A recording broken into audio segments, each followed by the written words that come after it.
कोकणचो बाई तोरो भारी दिसते भारी गणपतीची स्वारी अन आला धादिस मामाच्या घरी मालवण चिपळूण सावंतवाडी माझ्या कोकण गावांचो दिमाग भारी दिसते भारी गणपतीची स्वारी माझ्या कोकणा वाटे तुम्ही वळवा गाडी धमाधमान हाका गाडी माझ्या कोकणचो रस्तो नागमोडी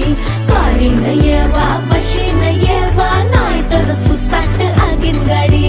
मुंबई पुण्याचे रस्ते सोडा माझ्या कोकणा वाटे तुम्ही